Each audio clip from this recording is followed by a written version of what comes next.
Welcome back, everyone. The topic of rural healthcare could not be more important. And I think so often what we do is we catastrophize it. We talk about how, my goodness, how are we ever going to do this with populations dwindling and workforce challenges? We hear about hospital closures, coverage deserts, and patients having to choose between medicine and meals. Our next two guests at the Rural Progress Summit do the hard work every day to improve that situation in the areas that they serve. I first became aware of Dr. Teresa Owens Tyson and Dr. Paula Hill Collins when I viewed the documentary short film, If Dreams Were Lightning, Rural Healthcare Crisis. Dr. Tyson is the president and CEO of Health Wagon. She was born a coal miner's daughter and grew up surrounded by abject poverty, the kind of poverty that overshadows the beauty of the Appalachia Mountains, poverty that really is perpetuated by the dying of a singular economy of coal. Dr. Tyson's lifelong commitment to improving the lives of others has been recognized by a host of organizations. She has received the Virginia Governor's Award for Volunteerism and coordinated the largest free healthcare outreach in the country. I want to repeat that. She coordinated the nation's largest free healthcare outreach. And in 2015, she was appointed by Governor McAuliffe to the Virginia Foundation for Healthy Youth Board of Directors. Dr. Hill Collins is the clinical director of the Health Wagon. She has over 20 years of experience as a primary care provider to rural healthcare and vulnerable populations in central Appalachia. For the past 10 years, she has served as the clinical director for the Health Wagon. Dr. Hill Collins is co-organizer of the M7 Move Mountains Medical Mission, the largest outreach clinic in the United States, and she's a strong advocate for nurse practitioners acquiring independent practice authority and has spoken at several local, state, and national conferences. Teresa and Paula, we are so proud to have you at the Rural Progress Summit. Before we get into our dialogue, we want to play a clip of If Dreams Were Lightning before we start the conversation. If I had a medical emergency that was life-threatening, they would find me dead. 1 or 2 days in the hospital, I'd be completely financially ruined. And you had told me you imagine Melanie getting up and walking again.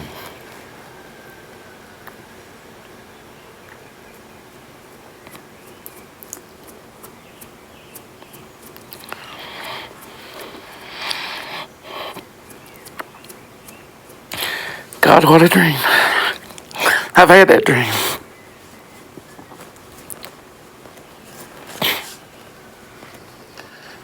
I'd give all I got and all that Africa I'd ever have to see that.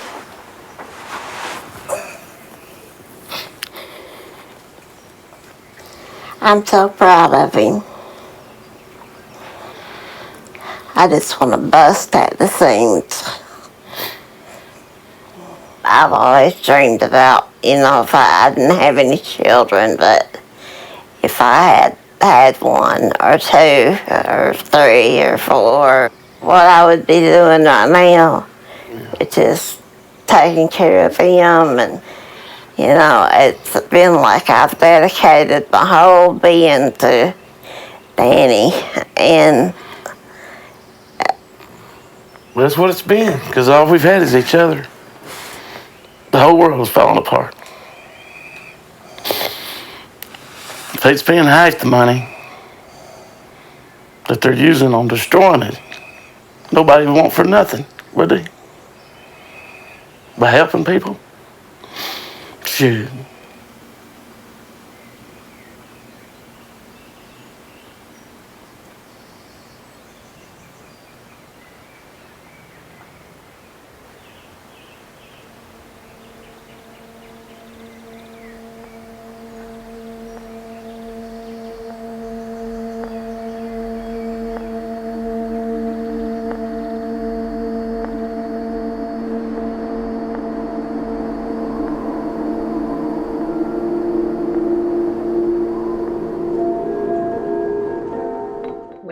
Um, you know, unfortunately, that's the reality for so many Americans today, and we see this especially in mental health. Deaths of despair on the rise all across the country, but particularly in rural America, and particularly in areas of poverty that have been hit hard by the opioid, by the drug crisis, and also by mental health. That kind of stress, and so. No one's going to feel really, happy having seen that. But I think it's really important to set the stage. And so, Dr. Tyson, can you maybe give us some insights of how typical is their story, and how much of that do you see in the work that you're doing, and how do you work to overcome that kind of situation for people? Well, I think it's, certainly what we've seen with Danny and Mel. And I still get emotional, like seeing that, because I really had to press back the tears because, they were our patients. And Danny had did a remarkable job at performing her care for 7 years. She was bedfast while he worked a full-time job. And, we do see this type tragedy, in rural America and elsewhere. And, we work so hard to provide people with the resources. The Health Wagon is the oldest mobile free clinic in the nation. But along with that, we've got 2 stationary clinics. We've got a lot to offer in, the forms of outreach. We have a dental clinic. And so we're always just working to remove the barriers. We have a clinic that is focused on behavioral and mental health, but unfortunately, tragedies do, happen such as this. And we feel so strongly about that. We just felt that the immense, wonderful care that he had taken over of Mel, that, he succumbed, to the caregiver syndrome, that he was just, far too stressed out, in that care. You could definitely see it in the clips. Dr. Hill Collins, maybe what you can do is explain to the people who are watching a little bit about what is the Health Wagon. How did you guys get started? How does it deliver services? And how transportable is your model across the country? The Health Wagon, we were actually founded in 1980 by a Catholic nun, Sister Bernie Kennedy, after out of the back of her Volkswagen Beetle. Now, Dr. Teresa Tyson, who's a nurse practitioner also, so Sister Bernie mentored all of the early nurse practitioners here. She was the first in the area. Teresa began just as a young person. She was probably 22, 23 years old. She has been with the Health Wagon 31 years. So out of the Volkswagen that Sister Bernie began in. And I say out of the back of the Volkswagen, but I think it was actually out of the front. It was in the trunk, but the trunk was in the front. So I guess I need to change that wording. But we have grown from the front of her Volkswagen Beetle out into, we now have 4 mobile units. We have a pharmacy that is about to be open. It's the only free pharmacy in this area of Virginia. We have just opened a free dental clinic. We have a clinic at Wise, which we have x-ray specialty care, links to telehealth, and in Clintwood, which is like where we were founded in Dickinson County, which is an extreme, one of the poorest counties in the nation. We have just built a 10,000 square foot facility there. This facility I'm so proud of. It has 2 vision lanes where we can have free vision for patients. We have free x-ray and ultrasounds. We actually have x-ray and orthopedic clinics there scheduled every 2 weeks. And we would not have been able to do this without the hand of God. And another section of this that we have is we have a Medicaid clinic that kind of runs simultaneously with the Health Wagon. And that was founded, it is our clinic that builds. And the reason that it was founded was because we have over 10,000 patient load. Okay, at one point we saw 34,000 patients, and we saw when Medicaid was expanded, which thank God Virginia finally did do that. When Medicaid was expanded, we didn't want those patients that were eligible for Medicaid to be lost in the system. So this gave them a place to be able to go and grow. So now our latest innovation is that we are partnering with Starlink and Elon Musk and his ideas. And here in the rural areas, as you know, in North Dakota and where you all are from, internet access is very spotty. With Starlink, it allows us to take it mobile, and if you have just a free view to the sky is all you know. So the first time ever since I've been here, and I've actually began in 2009, so my bio needs updating a little bit. It's a little few years old, but we've been able to have that internet service, and we've actually been able to partner with Tato, which is an Israeli-based company, and they have these remote health devices, and we have placed them in 100 people's home in Dickinson and Wise County. These are our sickest patients, the ones that need this internet access, and that we can actually let them be connected to specialists. Teresa and I have been best friends since we were 14. So part of that is we have learned to talk really fast. And as women in the South, we're treated different than men. Men can go in and open these doors, and everything they do, they get a handshake. And Teresa and I have noticed we say that two are better than one, so we kind of have to go in together and fight for our people here, and fight for our services, and fight for every dollar that we have, and we do that because we were raised here. I grew up here. My grandmother was a nurse's aide, and from the time I was born, they wanted me to go into healthcare, and I kind of went that way because I saw how she reached out and took care of people. I can never remember having a meal at my grandmother's that we didn't have someone from the community with us. That's just what we do here in the South, and that's what she did. And Teresa and I have that love for our patients, but we understand our community. You know, this community has a rough time, and if you're a woman in these areas, you have even a rougher time, because a lot of times with the coal mines, whenever they would retire, and their husbands would get hurt in the mines, and they make old men out of themselves quickly when they're in the coal mines. Well, it's the women that are left with no health insurance. He would eventually be able to get Medicare, but she hadn't worked because she was a maternal figure and she stayed home with the family. So we try to meet all those needs. So we have grown and exploded so much since 2009 when I first came to the Health Wagon. So Teresa, if you could write one federal policy that would make your job easier, to make your life easier in the work that you do, what would you change, or what would you ask for?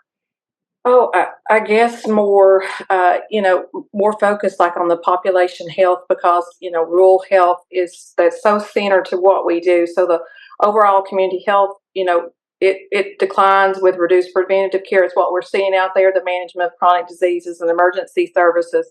Like we were if you go back and you watch the first of this clip, they were talking about like the hospital closures.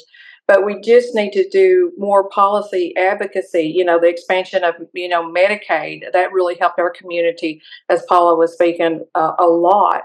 But, I think if we can get a lot of policy ingrained, and a lot of things changed as it's concerning like rural health, then we can overcome, we can have access to care better, better health outcomes, better population health, and overall reduce mortality rates.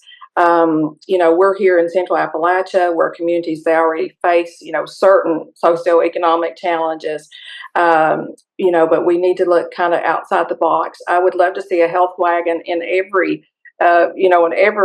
everywhere. And you were asking about that earlier. We often get people that will contact us and say, how can we do this in our region? Because we absolutely have to get creative and think outside the box to deliver all these different healthcare services. And, one of those that Paula was talking about was like our outreach, our Move Mountains Medical outreach.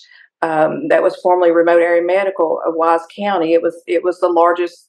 This will make our 25th year that we have performed such an event, and it is free eye, dental, and medical care. But unfortunately, it looks like something out of a third world country when these people line up for free dental, eye, and medical care. It's sometimes been thousands in lines. We would see sometimes as many as 2,500 to 3,000 people in line. Particularly dental services has always been our number one. But again, although we were only able to offer this one time a year till we got our free dental clinic, we actually seen our 20th year, we'd seen 100,000 patients through the line.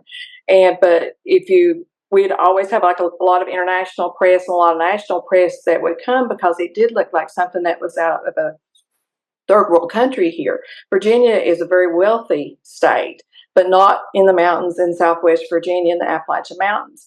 And we just, again, had to be creative. Bringing all those volunteers in. We would have 75 dental chairs in operation. We're actually having our next event July the 19th and 20th coming up. So we're always looking for volunteers to help with that. But again, it's just another creative approach of using volunteers. And, it might be just for a weekend, but it is, helping a lot of people, with their healthcare access. And then we're always, the Health Wagon is always present. And when we find somebody, with a high blood pressure or newly diagnosed diabetic, then we're kind of a spoke and hub, then we can get those people into the clinic and advance that care. Our COVID year in 2022 was our most tremendous year that we've seen, but we've seen 36,500 patient encounters during that time frame. And we don't have a big staff, but we just have to be creative. We're using like a lot of telediagnostics that Paula mentioned. We're doing the first ever telecystoscopies, which is a lot into the bladder, looking for bladder cancer in the world over telehealth with our wonderful partner, University of Virginia Health Systems. So again, we just have to think outside the box and be creative to deliver health care in these rural areas. And I think that's what everybody, needs to be thinking is kind of outside the box. But along with that is certainly policy change. Yeah, I think we can't overestimate how important for rural health access to broadband and access to technology is if we're going to deliver quality services. And it looks like you guys have done this terrific job of marrying this concept of, hands-on. Yes, you're going to see a provider, but we're going to offer services beyond the scope of practice of the providers that are there. We're going to ask for volunteers. We're going to create partnerships. And that only happens when people have a passion for people. And I think anybody watching this today would say, how do we get more people to be like you guys? How do we get more people to really look around their community and say, look, maybe I don't need to make $1 million a year. Maybe providing these services is all the, is what motivated me into healthcare, what's going to move me forward. And one of the crises that I talk about in rural healthcare a lot is the crisis of workforce, that there just are not people, and they get burned out. I mean, the fact that you've been in this so long, Teresa, I mean, it's just remarkable that you must be innovating and, so committed, but yet, you're a young woman, but yet you've been in the trenches. How do we get more people to work in this area? How do we train people so that they aren't burned out? And, so often what happens is you have one provider and that person by the end of 5 years says, I'm out. I can't keep doing this because it's too much. So how do we fix that? I think with, first of all, competitive compensation. I think sometimes, the patients are extremely difficult here. I mean, our patients, when they come through the door, they could be having the worst headache of their life, MI, stroke symptoms. I mean, we have very difficult patients. So I think we need to be. Teresa, I would assume a lot of chronic conditions that come typically with a lot of poverty, with substance and tobacco use. I mean, I would assume you see some of the most vulnerable people that get seen in the medical profession in your practice. We sure do. But those, the competitive wages and the benefits, they need to be on standard with our urban, with the urban areas to attract and retain providers. And then, loan payment incentives, we've always used those to our advantage because people can come, and work for, a set number of years and get those help with those, getting the loans paid off.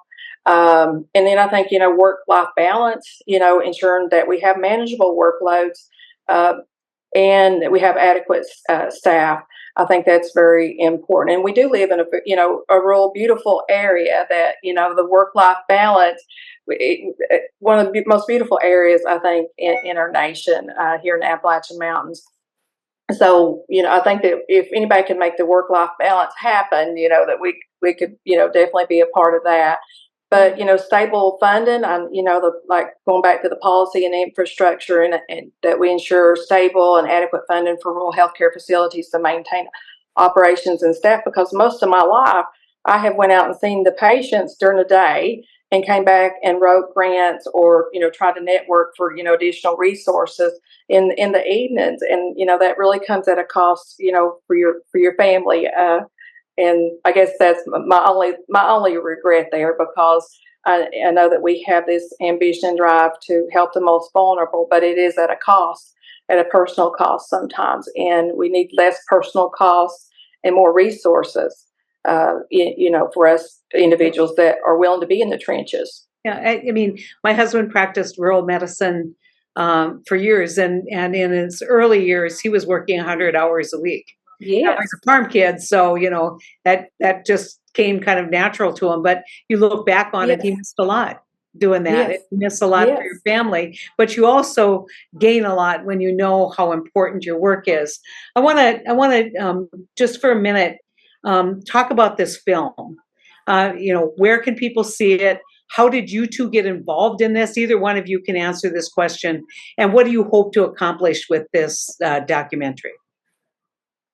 I think Ramon did an excellent job in presenting the whole thing, If Dreams Were Lightning, and it really, he is showing it at theaters across the nation right now.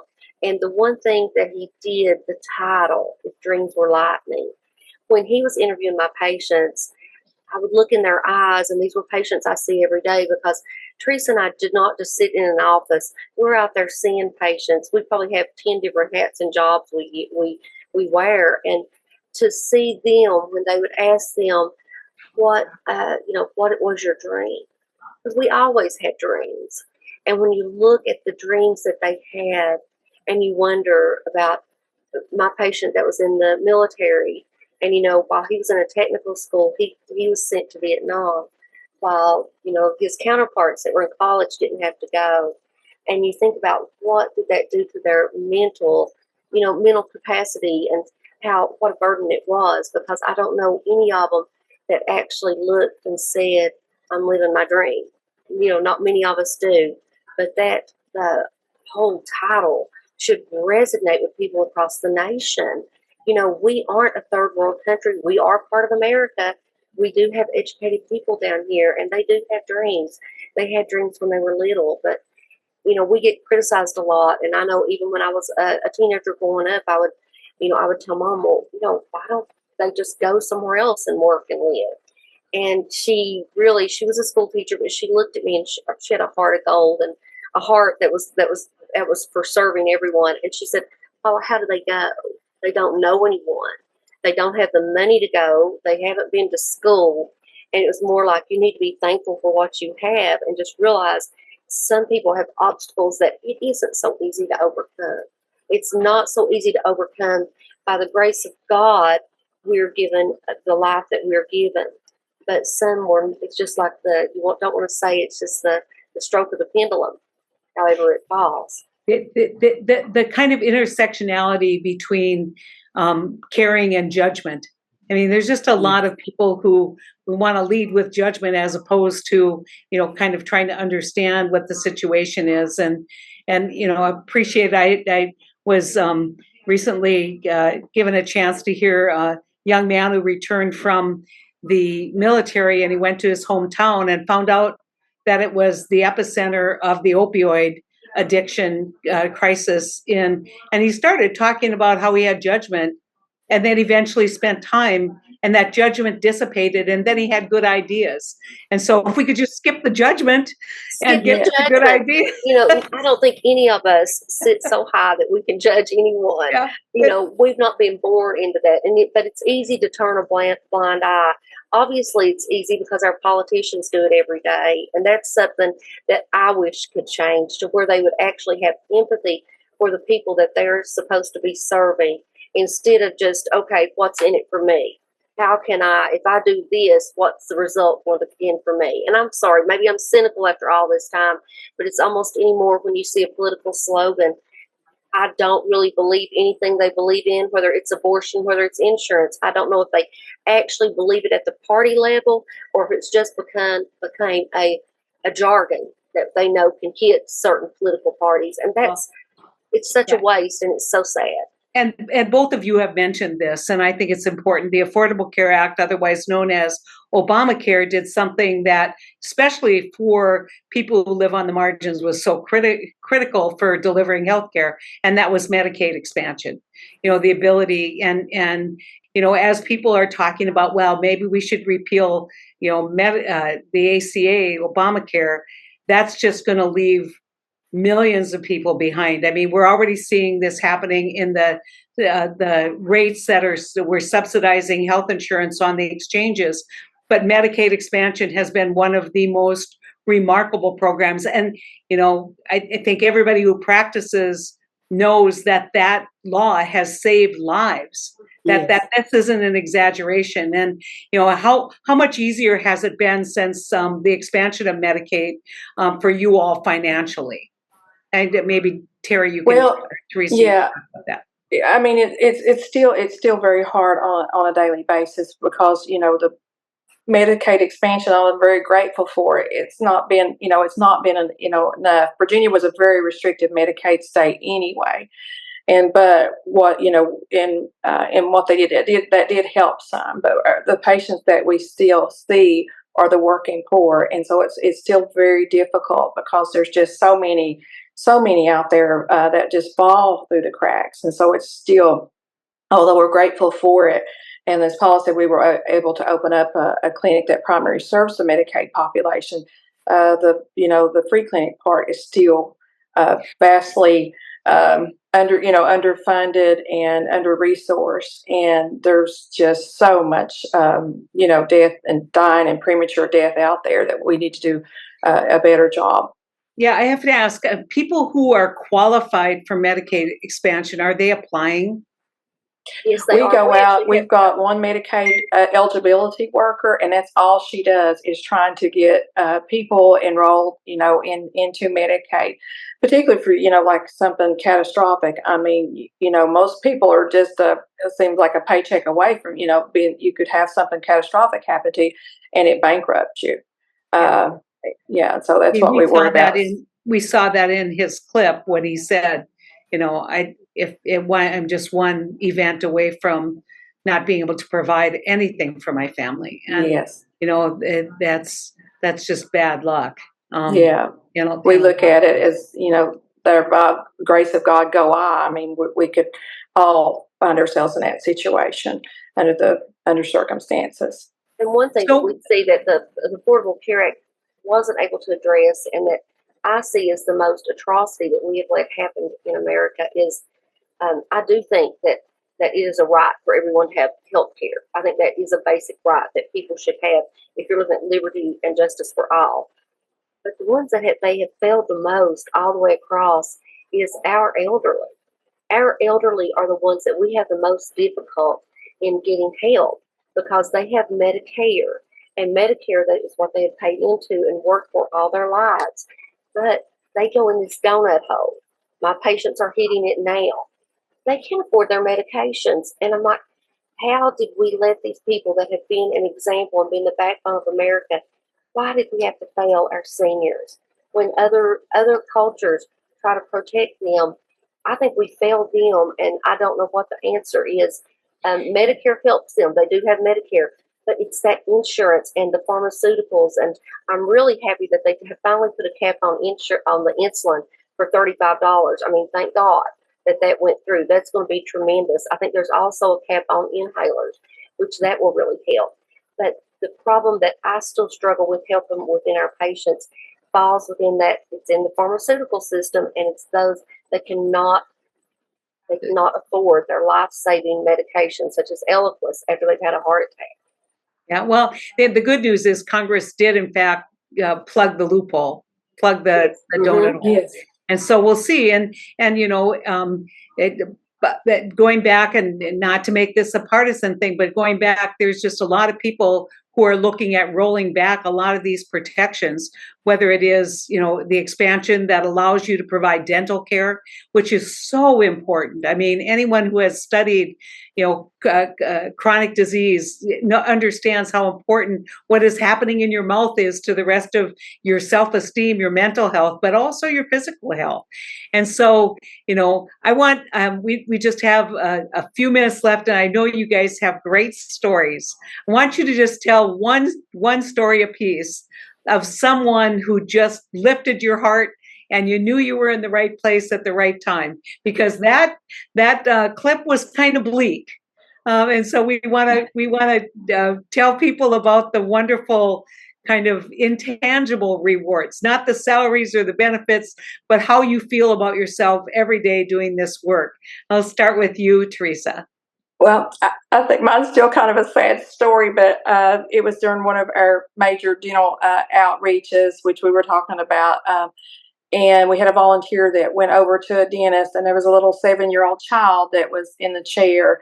And the volunteer overheard this conversation. They said that he looked up at the dentist, and he said, "Whatever you do," he said, "if I start to cry, don't stop, because I'm in so much pain." Now, I know that's sad, but at the end of the day, he got the oral health that he needed. We just completed what I'm so very proud of is we had the VCU dental team that came down to our now established dental clinic, the first free dental clinic in the region. And so we now have that. But they came down and we treated 69 children for dental care. And this wasn't just like, look in your mouth. This is where they had to use nitrous oxide because the dental caries were so severe and things like that.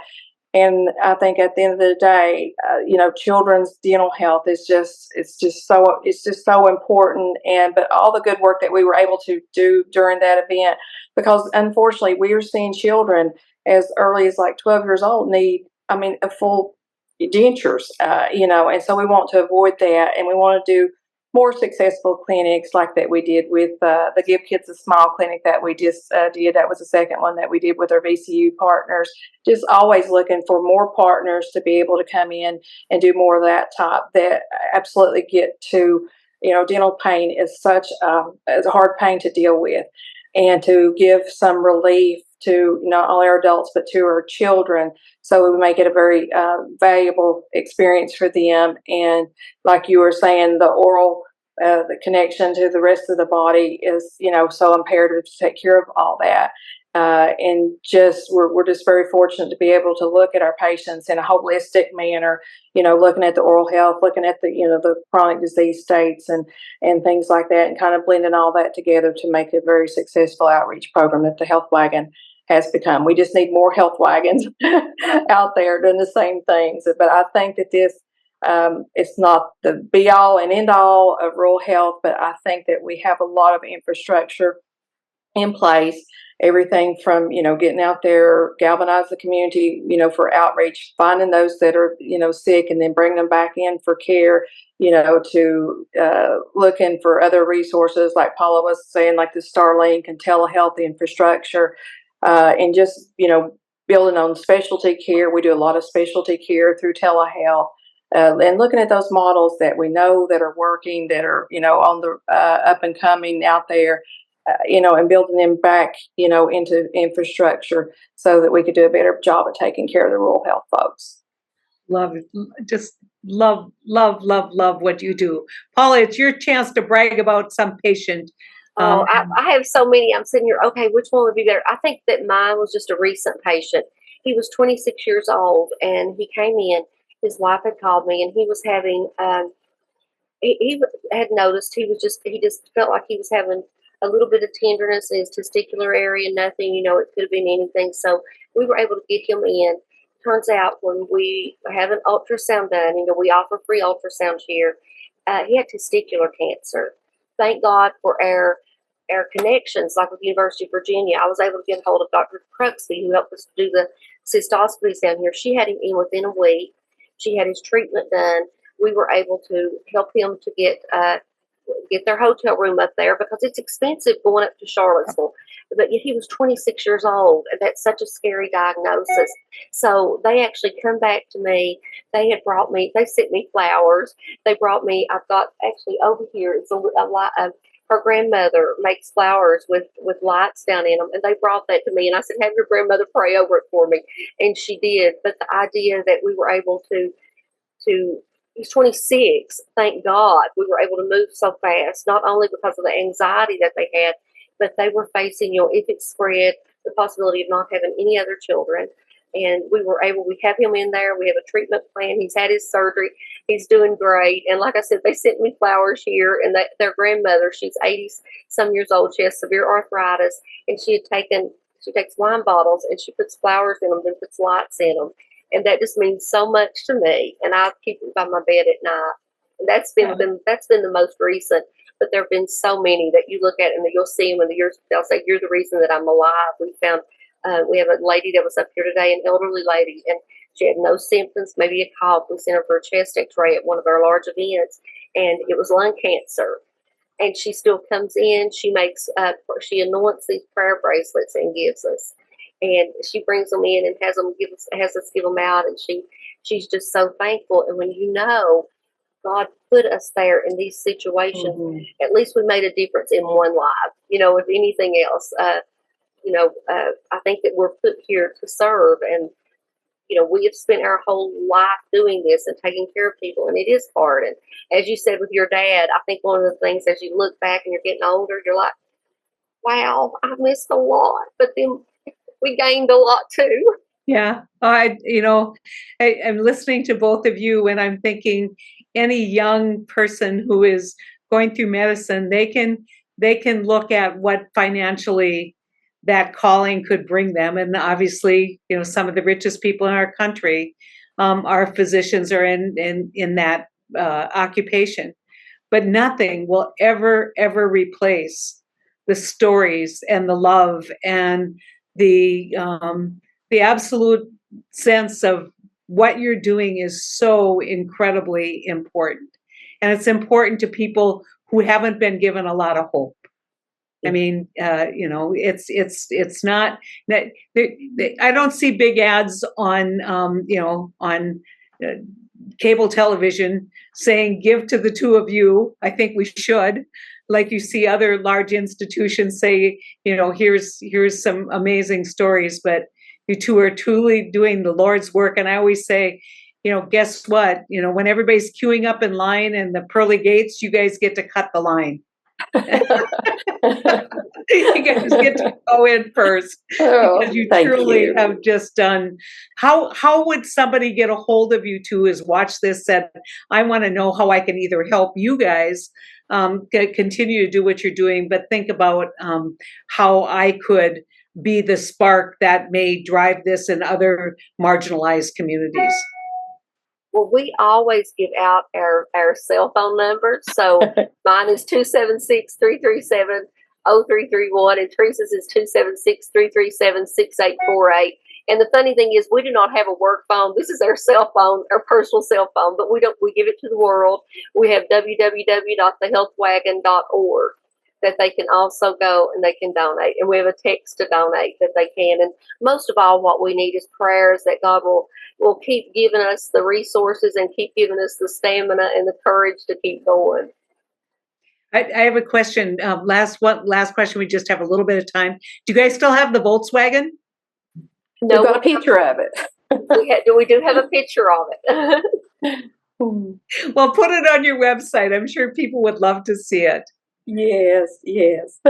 Thank you so much, and God bless both of you, and thank you for the work that you do. Continue to advocate for this kind of new model. I think it can really work in the long run, and it's the only thing that can help us spread the opportunity other places. So thank you. I really feel we have a national model that needs to be replicated, and so anytime you want to come down to Virginia, just come on down, and we'll welcome you with open arms, or anybody else that would want to come and see what we do and learn how we do it.